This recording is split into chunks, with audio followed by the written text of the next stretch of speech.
Today, we're going to be speaking about a subject that's entitled Directing Our Path.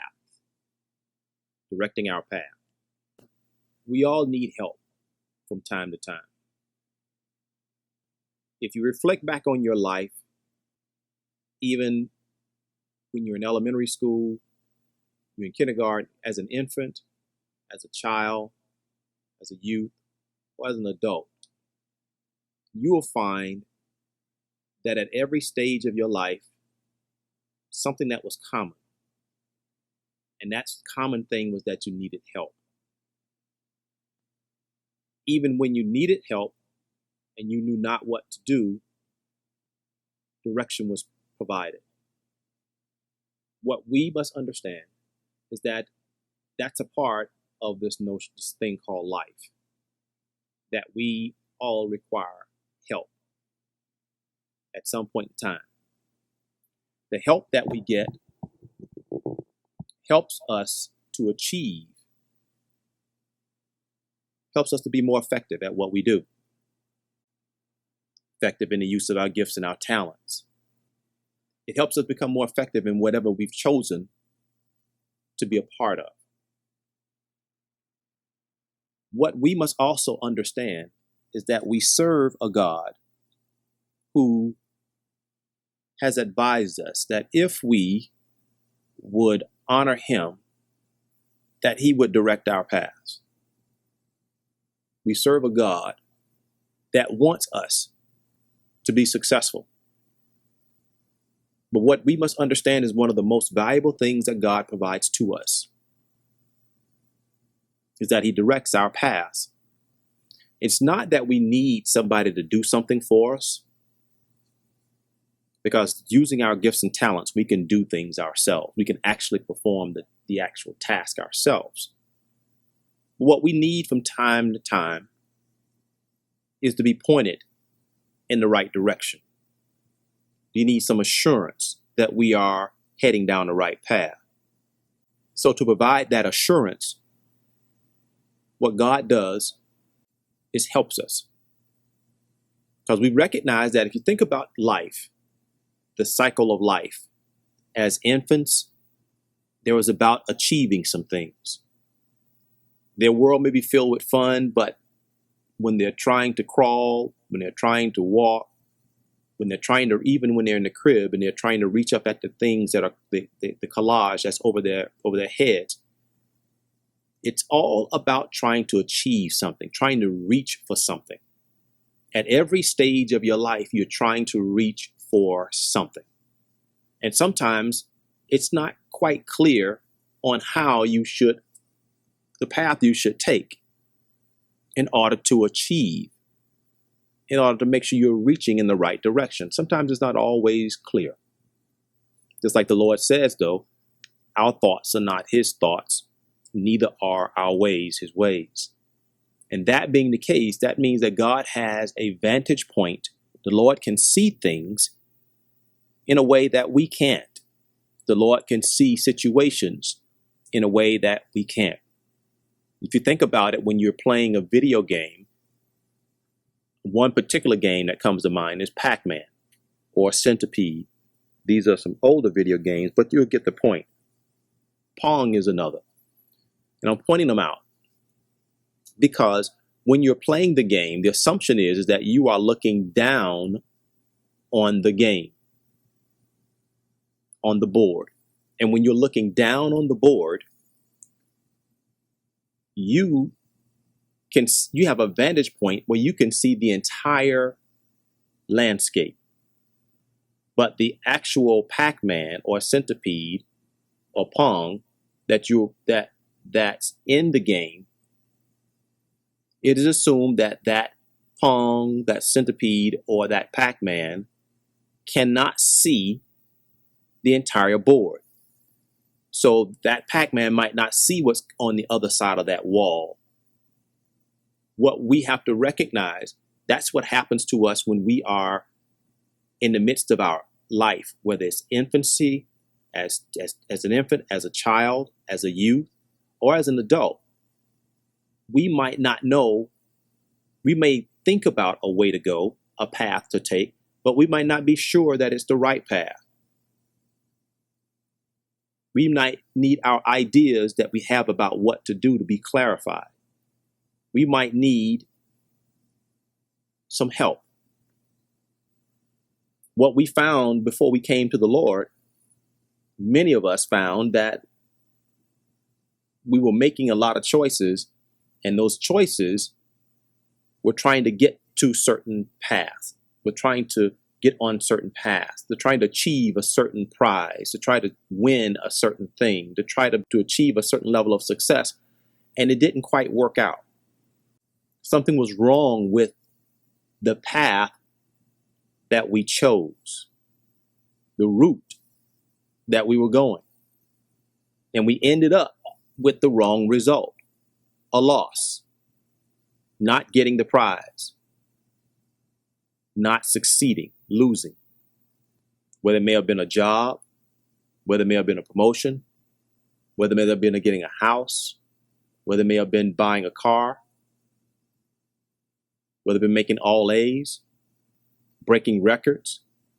The key is that the path, if that's what we were seeking, the path that we are on, how do we know that we're on the right path? How do we have that assurance?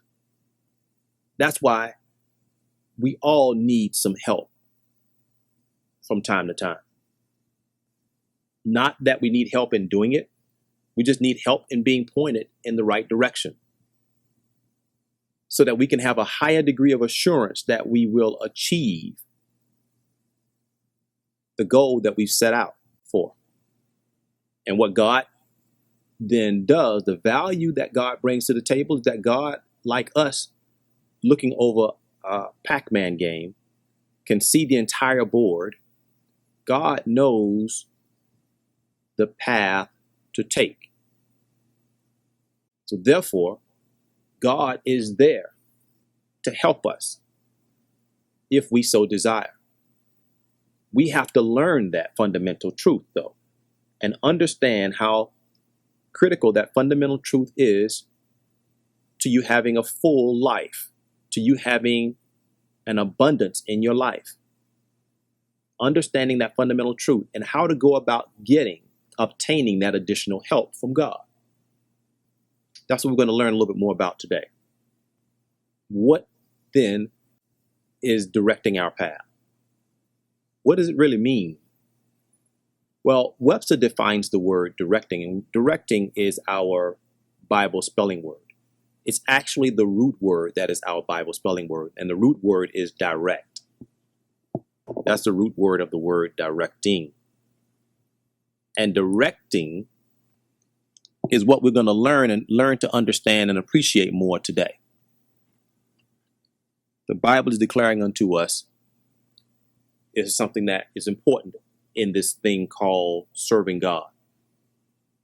But what does it mean? Well, direct, according to Webster, is defined as meaning to train and lead performance of. A second definition is to show or point out the way for. Before I go to the second definition, I want you to understand this word direct and how it has played a major role in our own lives. I want you to reflect for a moment back on your own lives, your earliest memories as an infant, a child, youth, and in your adult lives accordingly. Reflect back when you've gotten training or when you've been led in a certain way to be involved in an activity. Reflect back in your life where someone has shown or pointed out a certain way for you to go. One example of this is that parents who have infants, parents typically point out the way that their infants are able to go. They set boundaries for their infants so that the infants won't harm themselves. but they will give them an area in which they can go, they can explore. Another example of children, parents send their children to elementary school. They point their way to elementary school. But do the parents actually do their work once they get to elementary school? Do the parents actually do the children's work once they get to elementary school? No. No, they don't. But they point the way. They point the way by saying, okay, this is the school that you will be spending your time in. And so each day they point the way, and they do that depending on if they started as kindergarten to 6 possible years. The same is true of middle school, high school. But as a new adult, you go to college, the way is still pointed to college. But are the parents actually doing the work, or is the new adult doing the work? The new adult. The new adult is doing the work. But the way has been pointed.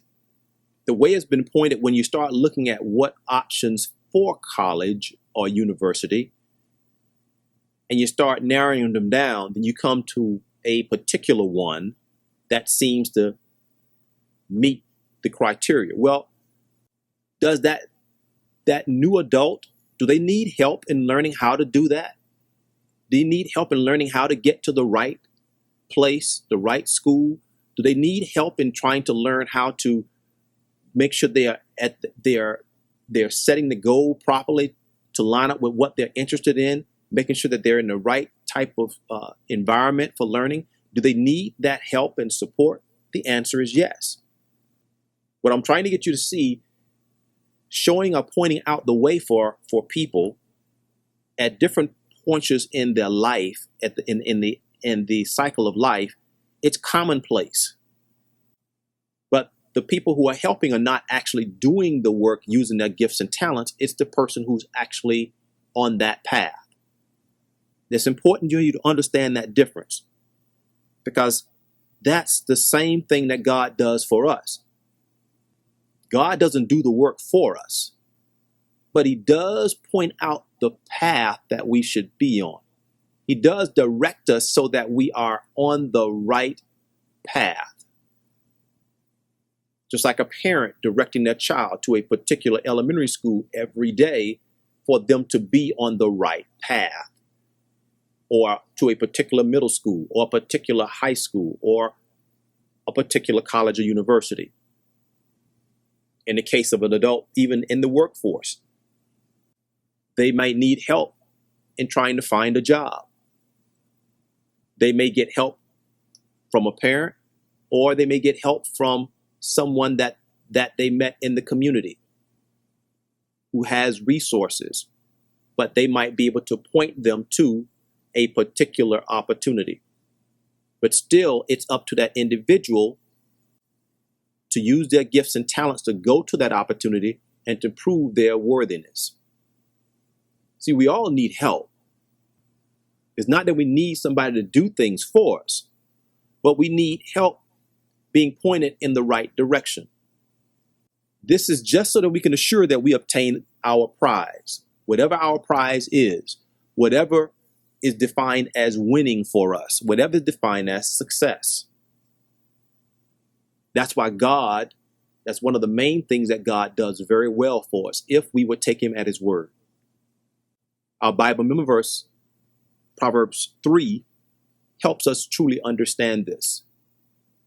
But before we go to Proverbs 3, I want you to understand what Webster has to say about this word path. Path is our second Bible spelling word, and path is defined by Webster as simply course. Another word for path, another meaning for path, a second definition is route, the word route. For example, a place where people play golf is called a course. And when people are playing golf, you see them walking from hole to hole. they are on the course. A route is a second definition of the word path. But the definition that I'm most interested in, that's going to help us most here, is this third definition. And that is a way of life, comma, conduct, or thought. A way of life, conduct, or thought. So a path is also defined by Webster as a way of life. The way that you live. It's also defined as the way that you conduct yourself. And it's also defined as the way that you think. This is what we are most interested in. So in this study, we are focusing on the idea of showing or pointing out the way of life, showing or pointing out the way to conduct yourselves, showing or pointing out the way to think.